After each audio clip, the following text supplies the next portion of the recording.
Assalamualaikum warahmatullahi wabarakatuh. Kali ini kita akan membahas tentang termokimia. Marilah kita perhatikan ilustrasi gambar berikut. Yang pertama, gambar kayu dibakar. Yang kedua adalah gambar penguapan pada permukaan air atau cairan. Apa perbedaan dari kedua gambar ini? Oke, yang pertama adalah kayu dibakar. Kita akan merasakan panas pada lingkungan. Dan peristiwa ini menghasilkan panas, menghasilkan kalor. Kemudian pada peristiwa di sebelahnya, perbedaannya di mana? Ya, pada peristiwa penguapan evaporation, untuk terjadi hal ini kita butuh energi dari matahari atau butuh panas.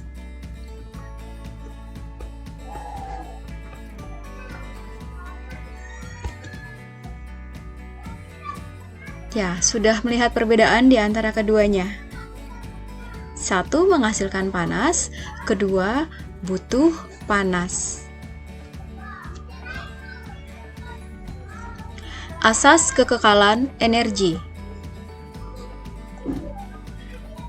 Kayu dan gas LPG menyimpan sejumlah energi yang disebut energi kimia.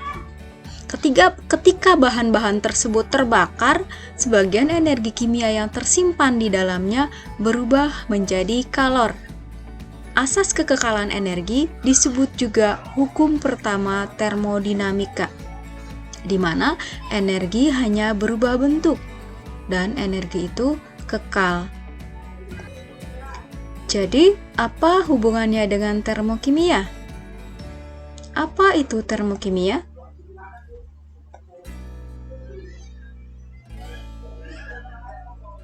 Ya, termokimia adalah ilmu kimia yang mempelajari panas yang berhubungan dengan reaksi kimia.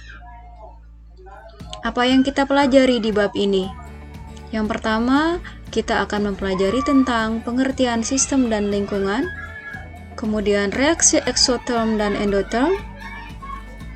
Yang ketiga tentang persamaan termokimia. Yang keempat, jenis-jenis entalpi reaksi, kalorimeter, hukum Hess, dan energi ikatan.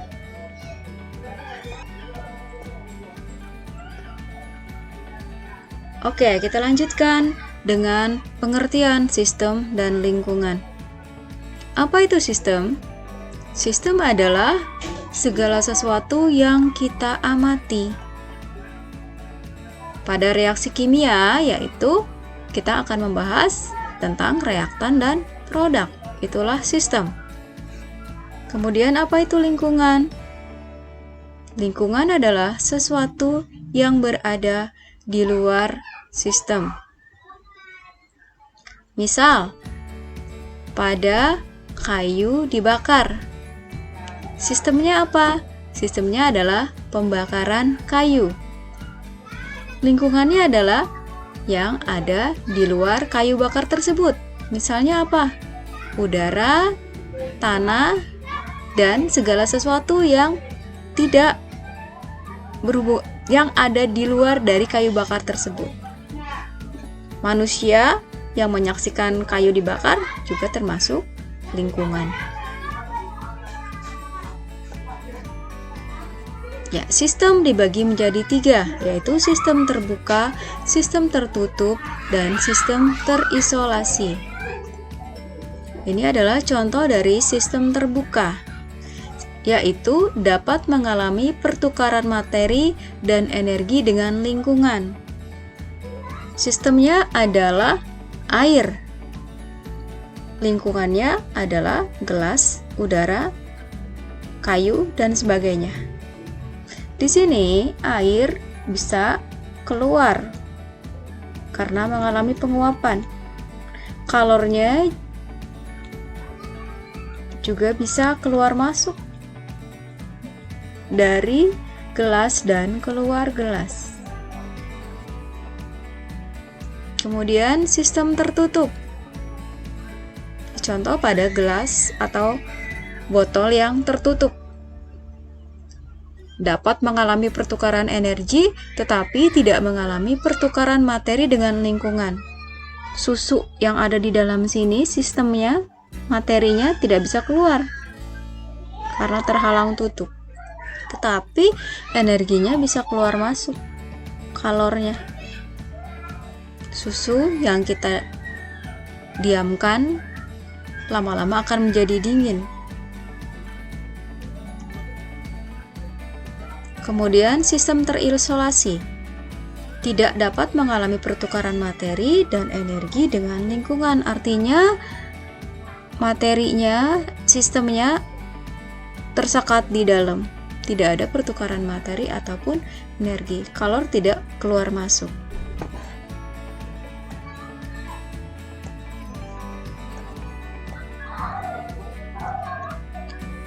Perubahan entalpi reaksi atau delta H.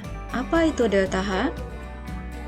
Sistem dengan lingkungan dapat mengalami pertukaran kalor dan kerja.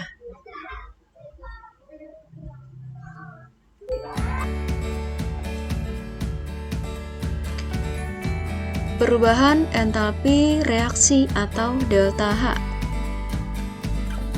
Sistem dengan lingkungan bisa menerima kerja dan juga melakukan kerja. Juga bisa mengalami pertukaran kalor. Artinya, sistem dengan lingkungan bisa mengalami transfer energi.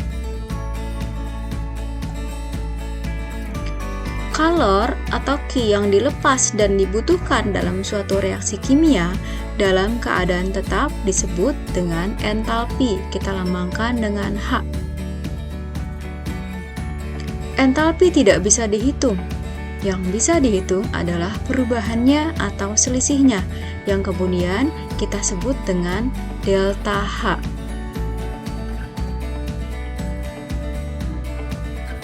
Reaksi eksoterm dan endoterm. Sistem bisa melepas kalor ke lingkungan, sehingga suhu lingkungan menjadi naik. Kalor adalah entalpi. Karena sistem melepas entalpinya atau kalornya atau energinya ke lingkungan, otomatis entalpi sistem akan berkurang. Sehingga produknya dikurang reaktan akan bernilai negatif. Reaksi ini disebut dengan exotherm. Exo keluar, term panas. Sistem melepaskan panas atau kalor ke lingkungan. Delta H untuk reaksi ini adalah negatif, melepaskan kalor ke lingkungan.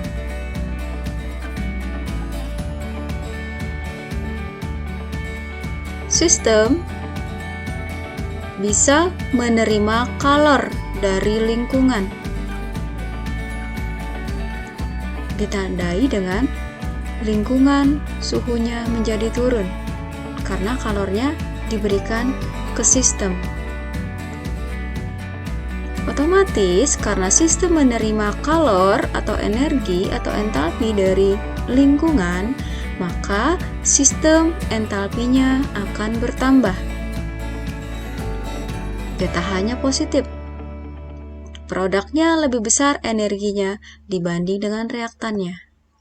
Dan reaksi ini kita sebut dengan reaksi endotherm. Endo masuk, term panas, masuk panas. Di sistem menerima panas dari lingkungan.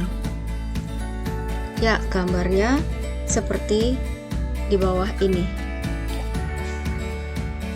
Exotherm, sistem melepas panas ke lingkungan berupa kalor. Kemudian endotherm, sistem menerima panas.